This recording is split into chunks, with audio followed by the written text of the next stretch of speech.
The Beast of Blackwood Forest. Part 1. The Unsettling Silence. Blackwood Forest was notorious for its dense, uninviting canopy and the eerie silence that pervaded its depths.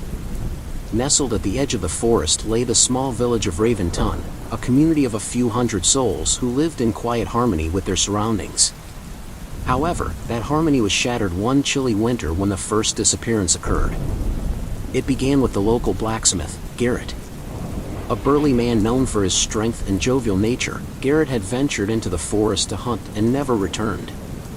His wife, Anna, reported him missing when his horse returned home riderless, its saddle stained with blood. A search party combed the forest, but Garrett was nowhere to be found. Instead, they discovered unsettling evidence, deep claw marks on the trees and a trail of blood leading deeper into the woods. The villagers were unnerved, whispering of old tales and legends long forgotten. Part 2. The Ancient Prophecy. Among the villagers was an old woman named Eliza, known as the village storyteller and keeper of local lore. She spoke of a prophecy handed down through generations, warning of a beast that would awaken every century to feed on the people of Raventon. According to the prophecy, the beast could only be defeated by the bloodline of the original hunters who had once vanquished it. Eliza revealed that the hunters had used a sacred weapon, a dagger forged from meteorite iron, imbued with the blood of the bravest warrior and the tears of a seer. This weapon was hidden somewhere within Blackwood Forest, waiting for the day it would be needed again. The villagers, though skeptical, felt a sense of urgency. They needed to find the descendants of the original hunters and the sacred dagger. Eliza identified the likely bloodline, the family of the local farmer, Henry. Though unassuming, Henry carried the legacy of the ancient hunters. Part 3. The search begins. Henry, a humble man with a deep love for his family, was reluctant to believe the old tales.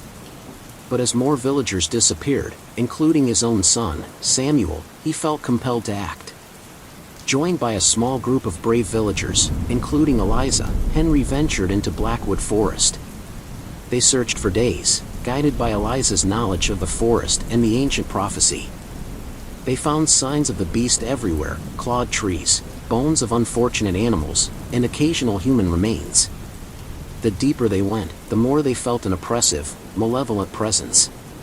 One night, they stumbled upon an ancient stone circle hidden deep in the forest.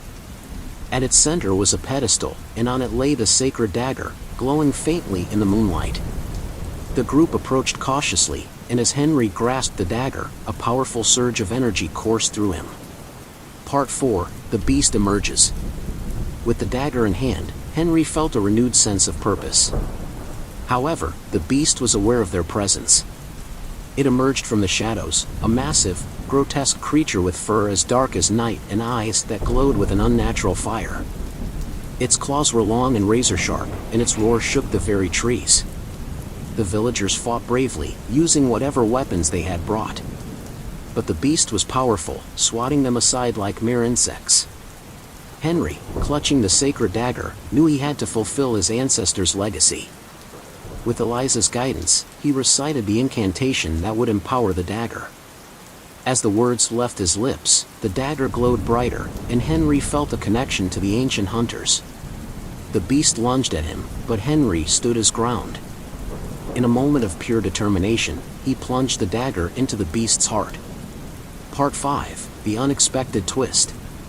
The beast let out a deafening roar, its body convulsing as the dagger's power surged through it. But instead of dying, the beast began to change. Its monstrous form twisted and shrank, transforming into a man who looked eerily similar to Henry. Eliza gasped, recognizing the face. It was Henry's long-lost ancestor, cursed to become the beast centuries ago. The curse had twisted his mind, turning him into the very thing he had once hunted. The prophecy had been misunderstood. The beast could not be killed, only transformed back to its human form. The ancestor, now freed from his monstrous state, looked at Henry with sorrowful eyes. He spoke of the curse, explaining that it was placed on him by a vengeful spirit he had wronged. To end the cycle, the spirit had to be appeased. Part 6. The Spirit's Demand. Eliza, delving deeper into her knowledge of the lore, recalled that the spirit was bound to a sacred tree deep within the forest, a tree that had been the heart of the spirit's power. The only way to appease the spirit was to perform a ritual of atonement at the tree, using the blood of the cursed and the tears of the seer. Henry's ancestor, weakened but determined, agreed to help. Guided by Eliza, they made their way to the sacred tree.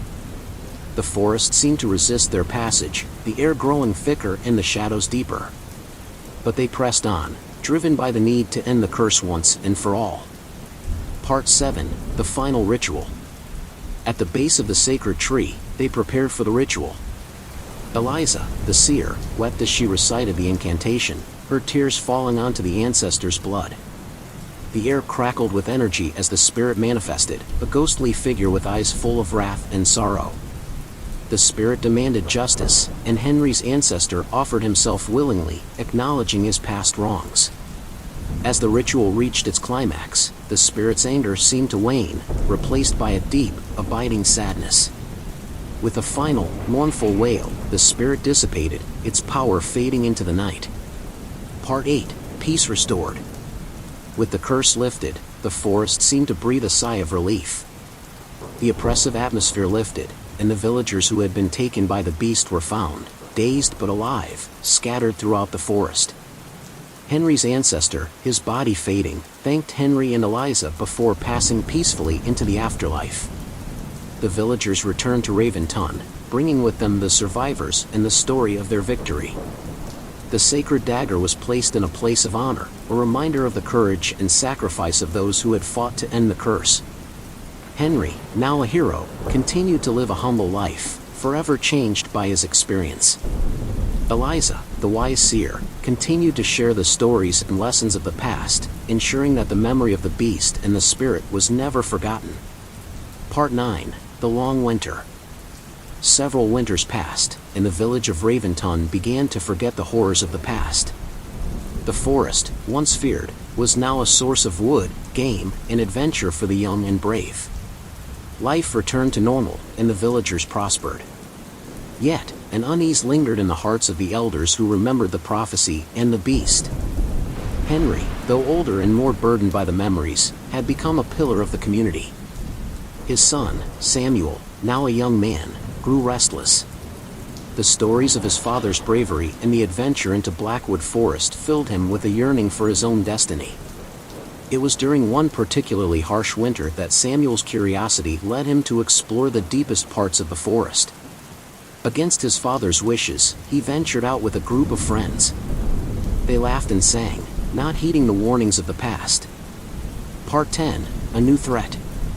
One evening, as the group set up camp near the ancient stone circle where the sacred dagger was found, Samuel felt an overwhelming sense of dread. The forest, which had been alive with the sounds of nature, suddenly grew silent. Shadows seemed to stretch and twist unnaturally. Out of the darkness, a figure emerged. It was a woman, her form translucent and ethereal.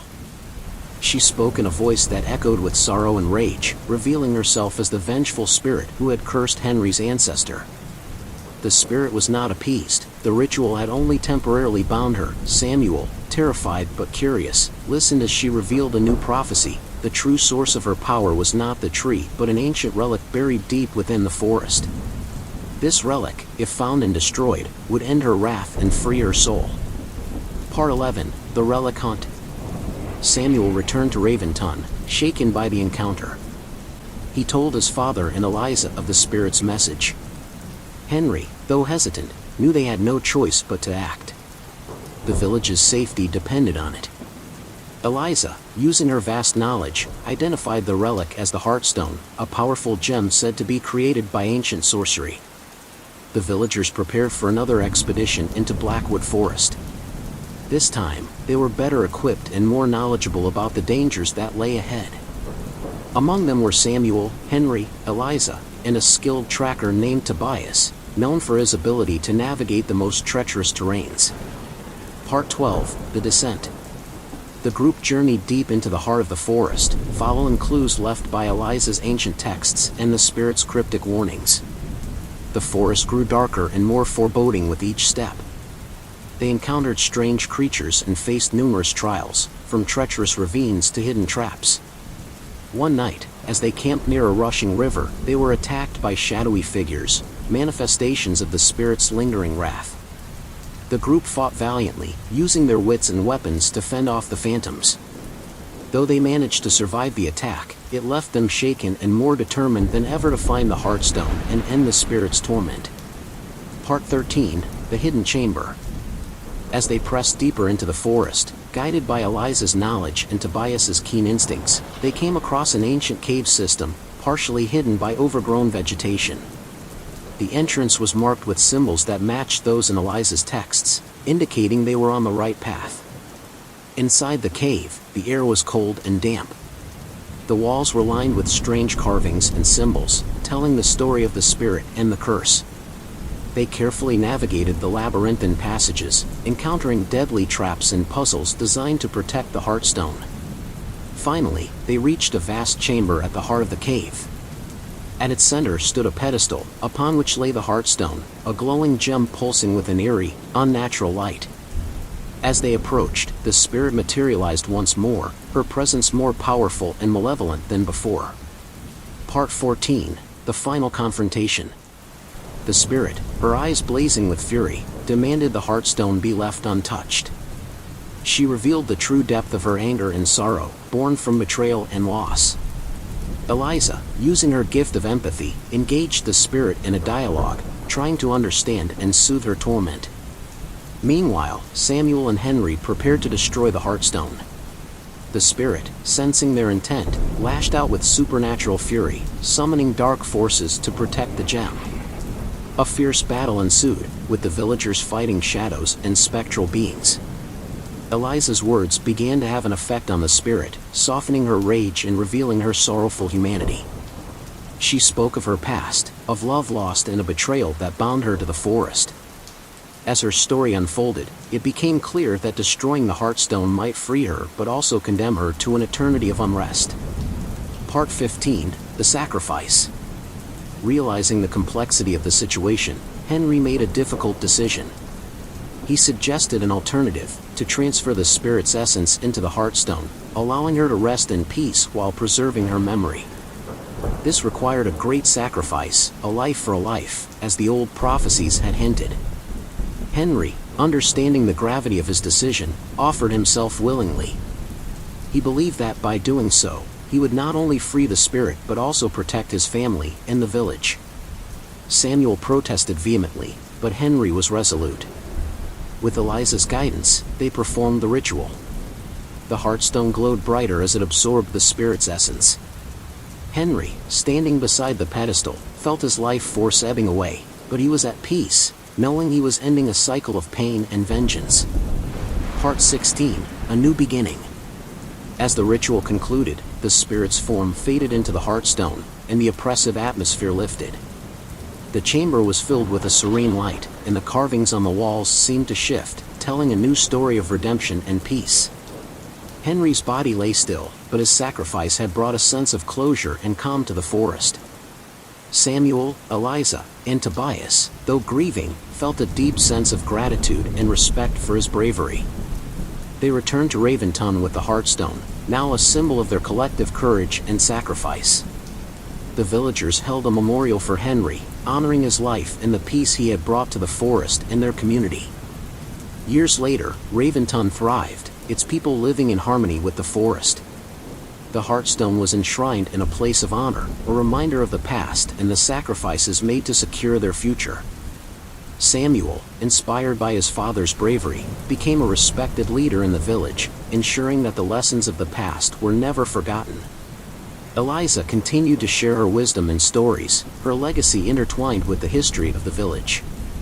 The forest, once a place of fear, became a source of wonder and respect.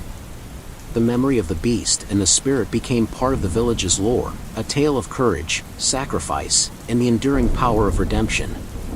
And deep within the heart of Blackwood Forest, the sacred tree and the hidden chamber stood as silent sentinels, guarding the peace that had been so dearly won. The villagers knew that while the forest held many secrets, they had the strength and wisdom to face whatever challenges the future might bring. Don't forget to subscribe.